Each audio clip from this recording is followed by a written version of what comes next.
Hey everybody, Dave Neal here, stand-up comic and host of Bachelorette Recap, a Guy's Review.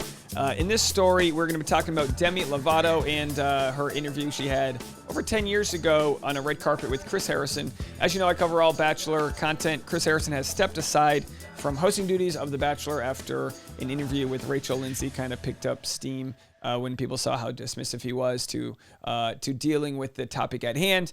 We have a sort of similar situation happening, and I want to be very sensitive to all of you guys and give you a trigger warning here. We're going to be talking about Demi Lovato sexual assault that she suffered in her teens working on a movie, and Chris Harrison interviewing her with a sort of dismissive line of questioning. I'll read the story for you guys. We'll talk about it, and then afterwards, going to also discuss Lauren Zima. Chris Harrison is dating Lauren Zima, who is another entertainment news personality, and she has kind of gone quiet since all this news broke out after releasing a statement, and people are wondering where their relationship is, when she will come back to work. All of her fans kind of have been left sort of in the dark there, so we will discuss a little bit of that. But first, let's jump right into this story. Leave a comment. Let me know what you guys think. Please be as respectful as possible to anyone you may disagree with. Not much to disagree with here in the sense that Demi Lovato, as a creator, has been very open with her documentaries, open with the sexual assaults, her bulimia, the drug rehab, and all that she has gone through in her very young life. She's only 28 years old. Demi Lovato fans furious as Bachelor's Chris Harrison asks young star offensive question in Dancing with the Devil doc. The disgraced face of the ABC franchise made a surprise appearance in the star's explosive 4-part film Dancing with the Devil, where she opens up about drugs, eating disorders, and sexual assault. In the middle of a montage where Demi emotionally shared how being raped as a teen led to her battle with bulimia, a brief interview with Chris is shown. The TV host was a correspondent during the 2008 American Music Awards red carpet at the time when he asked the then 16-year-old about her personal life. Chris inquired, "You wrote most of your songs. You're 16. Where does your inspiration come from?" She said, "Believe it or not, being 16, I've been through a lot." Unimpressed with the answer, Chris pressed further. "Come on. How much heartbreak can you have at 16? A lot," she replied with an uncomfortable laugh. Fans were furious at the way Chris conducted the interview, with one saying the fact that Chris Harrison was shown in Demi's doc gaslighting yet another woman in an interview is not lost on me. Another wrote, "It's on Chris that she answered his question and then he laughed at her, which it definitely invalidates her lived experience as being sexually assaulted, which is similar to the way he invalidated Rachel Lindsay's experience of racism." Can't Escape, episode 3 of Demi's documentary, has an old interview with Chris Harrison. He said, "I'm going to make it on your screen one way or another, even if I got to time travel." Wait, what? Can't Escape. Oh, I'm sorry. I read that wrong. This is a tweet. These articles, this is from The Sun. Not exactly the beacon of journalistic integrity.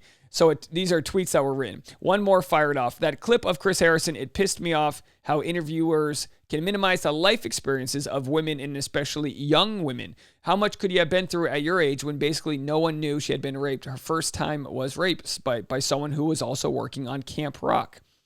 So obviously there's an issue here with just assuming that if someone's a teenager, they haven't experienced heartbreak. If someone's a teenager, they haven't experienced life's issues. So many of life's issues start at that age when you're going from your adolescence to becoming an adult, this transitionary period where someone like Demi Lovato, can't live out her teen years with the innocence she should and on the terms she should. Unfortunately, the story isn't too rare where people grow up faster than they might have otherwise wanted to because of, being the victim to sexual assault, So for her to internalize that and deal with it with bulimia and other drug issues, and then finally coming to terms with it, you look back at these instances where you see, other comparative instances like the Britney Spears documentary that just came out, and you look at the culture of DJs asking her questions about her sex life, and it's like, you know what I mean? Like the balls that we have in the entertainment world to think that because someone might be on our TV screens that we deserve to know about their personal life. Now, don't get me wrong. I recap The Bachelor. We follow the news of the Bachelor contestants, but these are adults here. These are people that signed up for a reality show. And it doesn't mean, if someone wants something to be in their personal life, they keep it off social media. It's not fair game. Obviously with Demi Lovato's situation, Chris Harrison had no idea that she could have had these issues that she had gone through, just like he had no idea or was ignorant to not understand Rachel Lindsay's point in that interview. So it doesn't take him off the hook. It just makes you realize, like, come on, man, everyone's got unique and powerful circumstances that molded them into who they are today. I think if you were to ask Chris Harrison, I'm sure he won't comment on this, but I think if you were to ask Chris Harrison what his line of thinking was regarding this interview, I'm sure he would say something along the lines of, I was just trying to ask her some questions and keep it lighthearted. I had no idea she could have gone through this. And that would probably be the honest truth. But it doesn't mean you look back on it and you go, oh man, to think that she's had just months earlier gone through one of, the worst experiences of her life. And then she's got to and then she has a grown adult asking her these questions with cameras. I mean, it's got to be heartbreaking to think that she wasn't talking about this and seeking therapy and was sort of like the moneymaker with people, surrounding her, kind of just pushing and pushing. Real hard to look back and see it this way. But before and after the interview with Chris Play, the Disney Channel alum discussed her tumultuous experiences through her teen years and 20s. She told the camera during a sit-down that she lost her virginity as a teen by someone she knew at the time, who raped her despite her telling the unnamed actor she doesn't want to do this. She internalized it, and I told myself it was my fault because I still went in the room with him. I still hooked up with him. Dealing with the pressures of having a wholesome image, she added, I was part of that Disney crowd that publicly said they were waiting until marriage. I didn't have the romantic first time. So, I've watched a few of her previous documentaries. Whenever you can see someone be so transparent with the issues they went through, there's something so jarring and beautiful to see that, because she's relating to so many other younger people that think that they have no voice and think that their story is very unique, and unfortunately the story isn't that unique when it comes to being the victim and targeted as a teen and all that. And you just hope that she's able to sort of forgive herself, because she didn't do anything wrong. But a lot of times when you're the victim of something, you think that, if I could have changed this, or if I didn't wear that. And it's like, no, you're the victim. Hard stop. So hopefully she's, I know she's still, even recently, in the last couple of years, has had relapses, and she, had mentioned on recent podcasts that she's, had several strokes and has blindness. She doesn't drive anymore because of some issues she had with her drugs, and it's really heartbreaking to see. Immediately after Chris's comments, Demi said in the doc, women are typically more oppressed than men, especially at 15 years old. Chris has been the beating heart of Bachelor for 25 years and The Bachelorette for 16, before taking his indefinite leave from the franchise last month. He stepped away after receiving mass backlash when he was accused of perpetuating racism by defending contestant Rachel Kirkconnell, who was caught attending an antebellum party in 2018. An insider close to the show explained to The Sun that the former face of the franchise must be mortified he isn't coming back, though he reportedly is attempting to get his job back. We'll have all that information as it comes. But more importantly, you look at the line of questioning that the normalization of and sexualization of some of these young Disney stars, the Britney Spears of the world, the young pop stars, and you think of the men and the other people that work on the entertainment side of the business that they're just trying to get whatever soundbite they can, and you have to be a little bit more delicate in the conversation. And the red carpet format might not be the best place to be putting a teen in the first place. Now, if you don't know, you see the clip here, but the red carpet is just a city block long line. I live in here in Hollywood, right? They'll shut down the city. They'll shut down the block at least. They'll pull out all the street lights and everything. They'll clear it all out. Then they'll just roll out the red carpet, all the lighting, the keynote lights, everything's, and then the nice backdrop. And then the stars of whatever they're promoting, Jumanji, whatever it is, they all line up and they do the walk down the red carpet. They get their photos taken. And then there's literally dozens, if not hundreds, of journalists. There's Telemundo. There's some, Perez Hilton. There's a blogger. There's ABC. Good Morning. Everyone's got somebody there on the red carpet, including Chris Harrison, to get a quick interview. What's it like? How could you have these experiences? Well, I grew up. Come on, you're only 16. It's almost just like cliche how it's just a bunch of sharks feasting on a seal. That's kind of what it is when it's like, I need to just get this sound clip, and then when it's done, got a good clip, roll it out, and then give it to somebody else, and the beast moves on. Well, the beast needs to understand that when it comes to, and hopefully moving forward they do this, when it comes to having like a 15, 16-year-old walking the red carpet, doing whatever they're doing, they need to be better protected. They're still humans learning about who they are, and, one bad line of questioning can really stick with someone. So it wasn't Chris Harrison like he was the be-all, bad-all guy in that scenario. He was oblivious to it. Absolutely oblivious. And you throw in a couple more of those types of interviews with different DJs, and then a couple more here. And then can you imagine the mold that she has, this exoskeleton of thinking that she's the bad person for even feeling sexual when, Disney wants this Puritan culture. And then she's the bad person for these guys that are objectifying her as she's getting into her own sexuality. Here's a clip that's of Lauren Zima, a little different than the Demi Lovato situation. But this is Lauren Zima talking with Chris Harrison probably before they started dating or before it was known that they were dating. Leave a comment and let me know. I don't know the exact timeline of when they started dating, but you can see how Chris Harrison just begins to, he's that company man interviewee where he's going to promote the show. He's going to give certain people grace, give certain people the benefit of the doubt. And you can see how this line of speaking led up to the Rachel Lindsay interview that, of course, ended with him stepping aside from his job. We didn't have Lincoln tonight. Did you want to see him? Did you want to address what happened with him, or why wasn't he here? No, I did not want him here, nor did he deserve to earn the right to be here. He forfeited that right, obviously, with what he did and lying to us and deceiving everybody. So that's in reference to, and again, I know we're a little off topic here, that was in reference to the contestant Lincoln, who actually hid that he had just been I don't know if he was jailed or what. He had a criminal record, and he pled guilty to indecent assault and battery.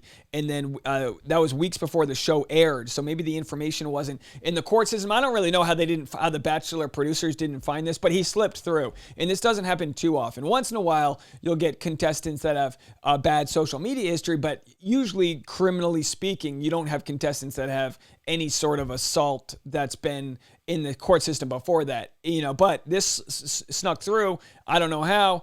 I don't work on the show, but he was addressing that full stop. Now he addresses Garrett, who was engaged to Becca, who of course had his own troubling issues. And so, no, I'm very glad that he was not here and was not extended an invitation. Garrett has released this statement on Instagram apologizing for some things that happened on Instagram. Have you spoken to him at all, and what do you think about the way that he responded to the situation? I have spoken to Garrett. And one thing I do want to clear up, too, is that Garrett and Lincoln should not be in the same sentence. Garrett did something that you don't agree with, or that a lot of people don't agree with. And that's fine. That is your prerogative. And it might be mine, too. That's not against the law. What Lincoln did was against the law. Very different. I've talked to Garrett, Becca's talked to Garrett, we've all talked to Garrett, and I feel like he expressed himself very well, and I don't think it'll be the end of it. Obviously, he's still in the midst of all this. I think he'll express more about that, and we'll probably be able to deal with it more. Is he doing okay? He is doing good, and so far, I'm satisfied with what he had to say, and what he said to me personally. And again, you'll have to be the judge for yourself. You'll understand when Chris Harrison says you'll have to be the judge for yourself. It's kind of like the... it's like his showman way of saying, watch it play out. Let's get some more ratings. And of course, a lot of people would say in this scenario, like Chris Harrison, who are you to decide if someone's apology is good or not for this or that? It's sensitive when you've taken different issues, and the through line to these issues is sort of like the line of questioning, where I can't know what it's like to be on that red carpet, having the earpiece in, and just knowing you got to get information. And then Demi's like, oh, life experiences. Oh, how do you know that? I can't understand what the pressure to improv your line of questioning is based on how the conversation's going. And in this case, it's merging a produced show with the improvisation of the promotion of it all. Because the Garretts and the Lincolns and the Rachel Kirkconnells, there is background to all of them. And while we say like who you were yesterday doesn't always mean who you're going to be tomorrow, you have this like lingering skeleton in your closet that is a show of your character. So for some people, like the Garretts of the situation, that wasn't their relationship broke up. Becca's single now. Maybe she's dating somebody. We've made all the rumors. Who really knows? We don't. But it's it's interesting to look back and see Chris Harrison in different interviews and understand that by all means, when he talks about saying, well, Lincoln did something that was illegal, that's different than Garrett who didn't do something that was illegal. It's true. There are varying offenses. Like Chris Harrison wasn't the be all end all bad guy, but when it comes to gaslighting and when it comes to the subtle little atrophying of or whittling down of who someone is with regards to Demi Lovato, he didn't know he probably didn't even know until this story came out 2 days ago. He probably didn't even remember oh yeah, that was, man, yeah. But when you're going to look at somebody's past because of all the issues that they've had, you get put under the microscope and you go, oh yeah, this is pretty dismissive. So I guess the best thing we can all do is when we see our the adolescent and the teen people in our lives, treat them as if their real life experiences matter. Treat them as if with the intelligence that they actually have. They're way smarter than we tend to think. You always think that with younger people, oh, what does this person know? Listen up, they might teach you something, and Demi's got a lot to teach us. And we as far as entertainment goes, she's been let down by the world that she's been a part of. And let's just hope that she's able to, move forward with health and share her voice and continue to share her voice. These documentaries are real powerful, so go check it out. Anyways, folks, I've got my live stream at 3:30 p.m. today. It's normally at 4, but we're going to do it at 3:30 p.m. today. Oh, I wanted to mention this. Some people have asked about Lauren Zima. So this is the last post that she's made before sort of going under the radar. This is the same Lauren Zima, of course, that interviewed Chris Harrison.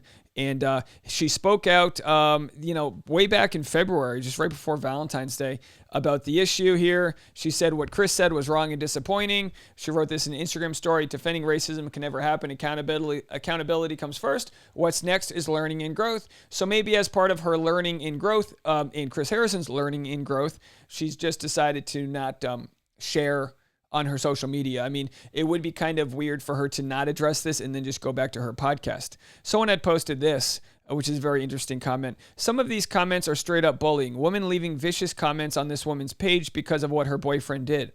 Let's give her a grace period to have private conversations and self-reflection since she didn't even make the mistake.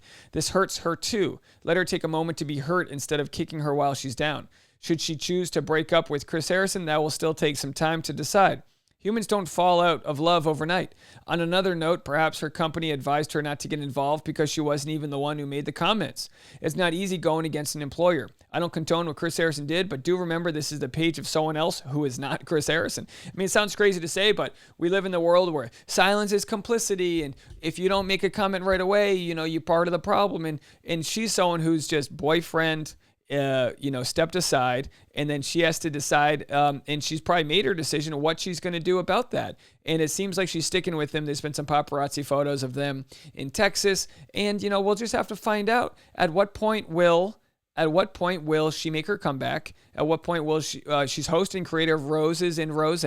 Everybody, I mean, this is the most asked question I get. What's up with Lauren Zima? Nobody knows, man. But the best thing I think to do when you don't know what to do is to just take a breath and relax a little bit and just wait and see what the right move would be, and don't act with passion. And that's exactly what she's done. If anyone wants to check out my vlog channel, I release a vlog every Thursday. I just started it last week. Already have 663 subs. So thank you guys so much for jumping over there. You can click the link in the outro, and you can go watch that vlog if you haven't already. But new videos coming up this Thursday, and I appreciate all the loving support and comments you guys have left. Once again, in the comment section, keep it peaceful, and we'll see you at the live stream today at 3:30 p.m. Bye now.